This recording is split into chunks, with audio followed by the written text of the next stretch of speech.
Stop asking who started it. That question keeps you playing referee, and it doesn't teach your kids anything. There is a better way. Questions that get them talking to each other, a 4-step method you can repeat in the moment, clear signs for when to intervene versus step back, and why equal treatment actually fuels sibling rivalry. Let me show you what this looks like. We're all sitting on the living room floor on a Sunday afternoon, the 4 of us around a Monopoly knockout board. It's supposed to be our quiet weekend. The swimming class is done, there's nothing urgent left to do, and for once we don't have to be anywhere. The whole point was just to hang out, drink chai, play a game together, and have a chilled afternoon without feeling like everything is work. It starts out fine. We choose our colors. I'm yellow, my son is blue, my husband is green, and my daughter is red. We let my son go first. He aims somewhere specific, misses completely, and lands on Pall Mall instead. It is not what he wanted, but he gets on with it. My husband and I take our turns, and we also land in random places. That is the whole idea of this game anyway. You aim, but you almost never land where you want. Then it's my daughter's turn. She throws her counter completely off the board, so we tell her she can try again because she is the youngest and still can't aim properly. Before she even has her second go, my son is already shouting that it's not fair, we only get one turn. We explain to him that she's little and it's fine to give her another go. She tries again and it flies off the board again, and she bursts into tears. And now my son is furious that she's getting extra tries, and she's upset that she can't land on anything, and both of them are yelling at each other like this one moment is the end of the world. I keep jumping in to calm both sides, trying to referee and explain, but they're not listening to anything. And the more I talk, the louder they get. This is the part that always gets me. The shouting triggers something in me. I feel like I have to fix it immediately, like I can't sit in the noise for even 1 minute. My husband, meanwhile, is on the sofa at this point, scrolling on his phone, completely tuned out, and I'm stuck in the middle of 2 small people having a full-blown explosion over a plastic counter. So I stand up and go into the kitchen to make chai. Not to make a point, I just need space from the shouting. And I can still hear them fighting while I boil the water, but I tune it out as much as I can. For once, I'm not trying to fix it, explain the rules, or convince anyone to calm down. I'm just making chai.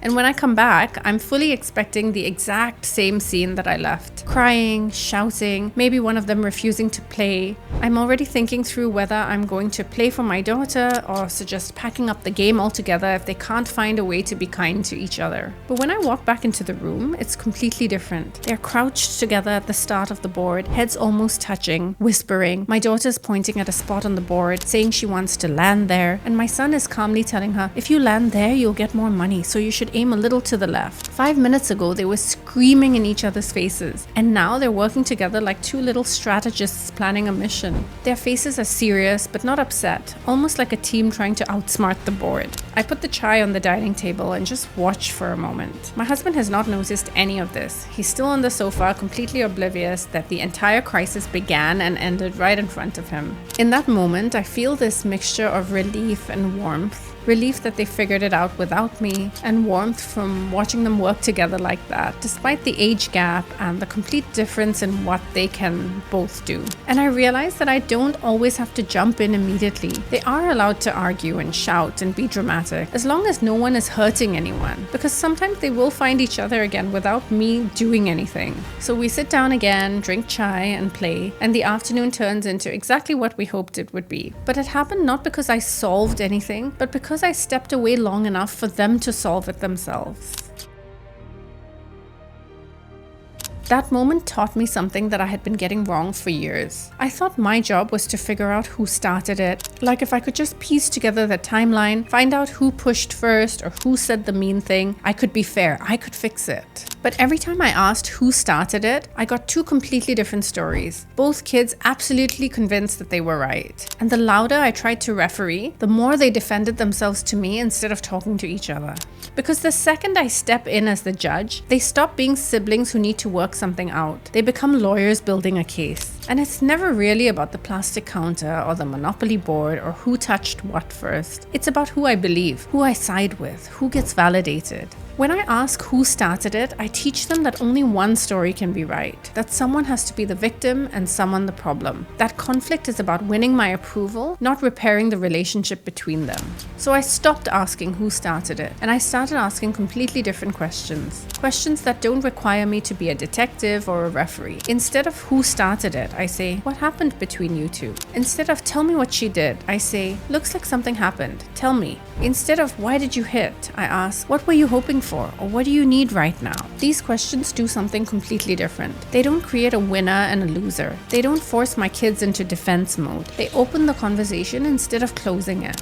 Because when I ask what happened, both kids get to speak. When I asked, what were you hoping for? They have to think about the feeling underneath the behavior, not just argue the facts. And when I ask, what do you need? I'm teaching them that conflict is not about proving who is wrong. It's about expressing what is real. The goal is not to eliminate sibling fights. The goal is to teach them how to handle conflict without me. And that only happens if I stop solving it for them and start guiding them to solve it together. So what does this actually look like in the moment? Because it's one thing to say ask better questions, and another thing entirely to stand in your living room with 2 screaming children and remember what to do. I use a very simple method now. It's got 4 steps. And the reason it works is not because it stops the fight, it's because it changes what I'm trying to do. I'm not solving their argument, I'm supporting their relationship. Step 1, pause the heat. The first thing I do is slow myself down. Not them, me. When I rush in to fix something, I bring in urgency, and urgency makes everything louder. My kids can feel my stress and it becomes their stress, and suddenly we're all dysregulated together. So I pause, I take a breath, I get down to their eye level, and I say something really neutral like, this looks hard, I'm here. That's it. I'm not asking what happened yet. I'm not making anyone explain. I'm just signaling safety, because children borrow our nervous system until theirs develops. If I show up calm, they can start to calm down. If I show up panicked, they'll panic more. This is what people mean when they talk about co-regulation. You're not fixing the conflict in this step. You're fixing the climate. You're creating the conditions where they can think clearly enough to actually solve the problem. Step 2, name the feeling, not the facts. Once things are a little calmer, I do not jump straight into what happened. I name the feeling first. You're upset, or you wanted a turn, or that felt disappointing. They're all simple, neutral, and true. Kids cannot problem solve when they're emotionally flooded. Their thinking brain shuts down, and the only thing online is their fight or flight response. So if I ask them to explain or negotiate or share before I acknowledge the feeling, it won't work. They're just not capable of it yet. But when I name the feeling, it's like I put words to the storm inside them, and suddenly it feels a little less overwhelming. They feel seen, and that's when they can start moving from emotion into thought. This is one of the biggest lessons I learned from people like Janet Lansbury and Magda Gerber. Behavior is just the surface. The feeling is what drives it. And if I only address the behavior, if I only say do not hit or do not yell, I miss the whole reason that it happened in the first place. So I name the feeling and I let them feel it, because feelings are not the problem. It's when the feelings don't have words that they turn into hitting, grabbing, or yelling. Step 3, support the conversation. This is the part where I guide, but I don't solve. I say things like, tell each other what happened, or can you share what you wanted, or what could work for both of you? And then I step back. I don't fill the silence. I don't jump in with solutions. I let them talk to each other. This feels really uncomfortable at first, because we're so used to being the ones who fix. But if they can fight about it, they can help solve it. And when they solve it themselves, they learn something that they're going to be able to use for the rest of their lives. They learn how to listen, how to negotiate, how to repair, how to take someone else's perspective. These are not skills that I can teach by explaining. They have to practice them. And sibling conflict is the training ground. I'm not abandoning them in this step. I'm right there. I'm holding the space. I might reflect back what I hear. I might ask a question if they get stuck, but I'm not the one coming up with the answer. The goal is not for me to have a clever solution.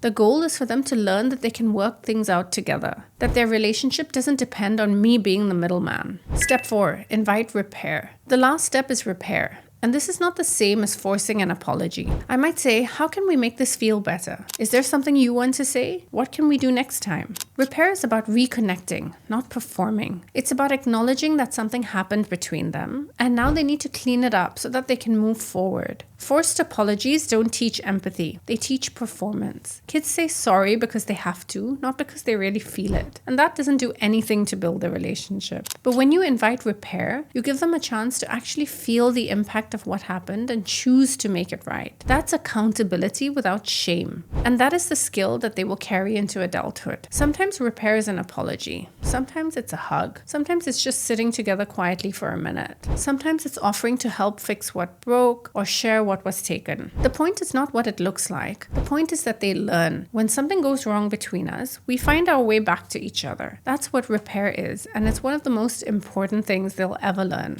So that's the method. Pause the heat, name the feeling, support the conversation, invite repair. 4 steps, and every single one of them is about helping your kids find each other, not proving their case to you. Now, I know some of you are thinking, okay, but when do I actually step in? Because as much as I believe in letting them figure things out, I'm not just suggesting you sit back and let chaos unfold. There are clear moments when you do need to intervene. And the difference is not about how loud it gets or how annoying it is. The difference is about safety and capacity. So here's my rule of thumb. Emotional conflict, I guide them.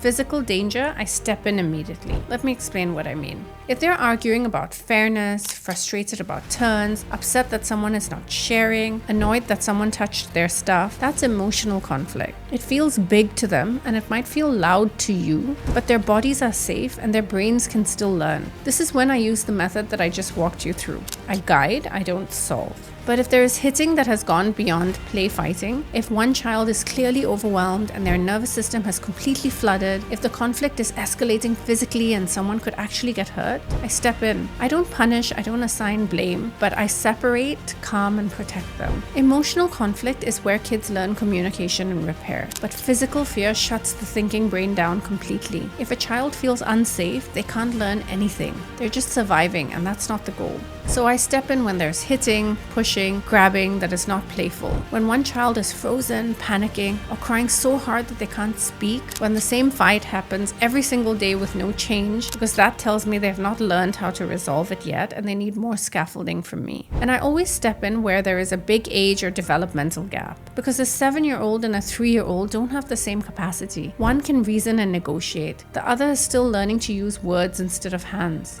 If I expect them to work that out alone, I'm setting the younger one up to feel powerless and the older one to feel blamed. That's not fair to either one of them. So the question isn't, should I let them work it out or not?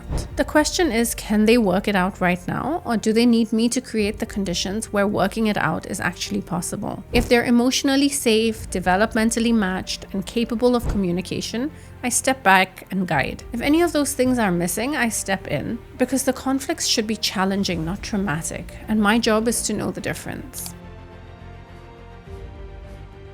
There is one more thing that makes sibling conflict so much harder than it needs to be, and it's something most of us do without even realizing. We're trying to make everything equal. Equal turns, equal times, equal treats, equal attention. It all comes from a good place. We want to be fair. We don't want anyone to feel left out or less loved, so we measure and monitor and try to make sure everyone gets exactly the same thing. But what I've learned is that equal and fair are not the same thing, and when we try to force everything to be equal, we actually create more conflict, not less. The second you start dividing things equally, your kids start scorekeeping. She got 2 minutes more. He got an extra turn. You always let her go first. Suddenly, the whole relationship becomes about tracking who got what, and that's exhausting for everyone. My children don't have the same needs. They're different ages. They're at different developmental stages. They have different capacities. So treating them exactly the same doesn't make sense. It erases who they are. In our house, the rule is simple. Everyone gets what they need, not everyone gets the same thing. My younger one gets more turns because she can't focus for long and her frustration builds fast. My older one gets longer turns because he can handle waiting. He needs more time to actually enjoy what he's doing. When they were babies, they would get more of my attention right now because they were tiny and completely dependent. My older one would get more independence, more freedom, more responsibility, and eventually more privileges. My teenager one day will get more privacy, and my younger kid right now gets more help. That's not unfair. That's meeting each person where they are. And when I explain this to my kids, when I name it out loud, they actually get it. I don't pretend everyone is the same. I say, you are 7 or you are 8, so you get to stay up a little later. When she's 8, she will too. Or she's just learning to aim, so she gets another try. You don't need extra tries anymore because you can do it. It's not about who I love more. It's about what each person needs right now. The moment I stopped trying to make everything equal, the jealousy actually went down. My kids were not competing for the same slice anymore. They were each getting what what was right for them. And that feels fair in a different way. So if you're stuck trying to divide everything precisely, measuring minutes and turns and treats to make sure it's all perfectly even, I want to give you the permission to stop. You are allowed to treat your children differently, because fair doesn't mean equal. Fair means everyone gets what they need. Trying to be equal creates more conflict than it solves. Before we finish, I want to leave you with one last thought, because I think this is the thing that makes the biggest difference. Sibling fights are not a crisis. I know they feel that way. The shouting, the crying, the intensity of it all, it feels urgent. It feels like something you have to stop immediately. And that urgency is what makes us jump in too fast, referee too much, try to fix before anyone has even had a chance to think. Most of the time, it's not actually dangerous. It's just loud, it's uncomfortable, and our discomfort is what drives us to solve it, not their need for us to solve it. My calmness is not passive, it's powerful. When I stay regulated, my kids borrow that regulation. When I don't panic, they learn that they don't need to panic either. And when I trust them to work through hard moments, they start to trust themselves. The goal is not to end sibling fights. The goal is to help your kids grow through them. To teach them that conflict is not something to avoid or fear, but something that they can navigate. That disagreements don't mean that the relationship is broken. That repair is always possible. And you don't need to be perfect at it. I'm not perfect. There's still days when I jump in too quickly, or I lose my patience, or I wish everyone would just be quiet for 5 minutes. But progress is enough. Progress is actually everything. Because every time you pause instead of react, every time you name a feeling instead of assign blame, every time you guide instead of solve, you're teaching your kids something that they will carry with them for the rest of their lives. So take a breath, trust the process, and know that the work you're doing right now in these loud, messy moments is building something so much bigger than you can see.